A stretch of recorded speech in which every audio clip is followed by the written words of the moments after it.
జనసేనలో బీసీ నేతగా పెద్ద గొంతుతో మాట్లాడిన వారు పోతిన మహేష్.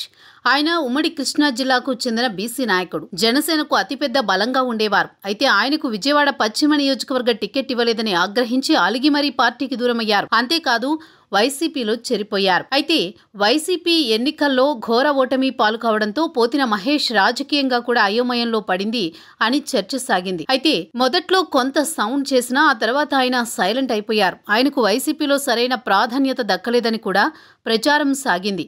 వచ్చే ఎన్నికల్లో ఆయన విజయవాడ పశ్చిమ నియోజకవర్గం నుంచి పోటీ చేసి ఎమ్మెల్యేగా గెలవాలని ఆయన అనుకుంటున్నారు. అధినాయకత్వం మాత్రం ఆయనను గుంటూరుకి షిఫ్ట్ చేసింది. ఆయనను గుంటూరు పార్లమెంటరీ పార్టీ పరిశీలకుడిగా నియమించింది. దాంతో పోతినను గుంటూరుకు షిఫ్ట్ చేశారా అన్న చర్చ సాగుతోంది. ఇదిలా ఉంటే పోతిన మహేష్ తాజాగా గుంటూరు వైసీపీ సమావేశంలో మాట్లాడుతూ తనకి అవకాశం ఇచ్చిన అధినాయకత్వానికి ధన్యవాదాలు తెలిపారు. తాను పార్టీ అభివృద్ధి కోసం పరిశ్రమిస్తానని కూడా పేర్కొన్నారు. మరోవైపు వైసీపీ పుట్టాక గుంటూరు పార్లమెంట్లో ఇప్పటిదాకా 3 ఎన్నికలు జరిగితే 3 సార్లు వైసీపీ ఓటమి పాలైంది. ప్రస్తుతం అక్కడి నుంచి ఎంపీగా టీడీపీ తరపున పెమ్మసాని చంద్రశేఖర్ ఉన్నారు. ఆయన కేంద్ర మంత్రిగా కూడా ఉన్నారు.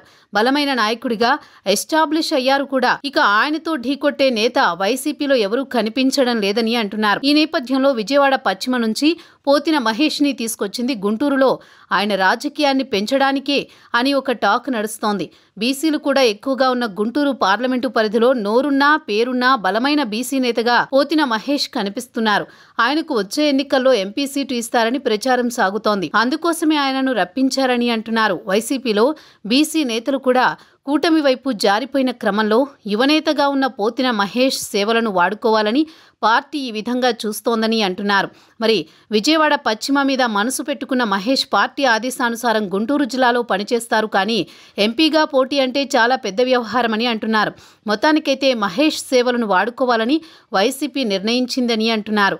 రానున్న రోజులలో పోతిన మహేష్ గతంలో మాదిరిగానే బిగ్ సౌండ్తో కూటమి నేతల మీద వారి పాలన మీద గట్టిగా విరుచుకుపడతారా అన్నదే చర్చగా ఉంది. చూడాలి మరి ఏం జరుగుతుందో.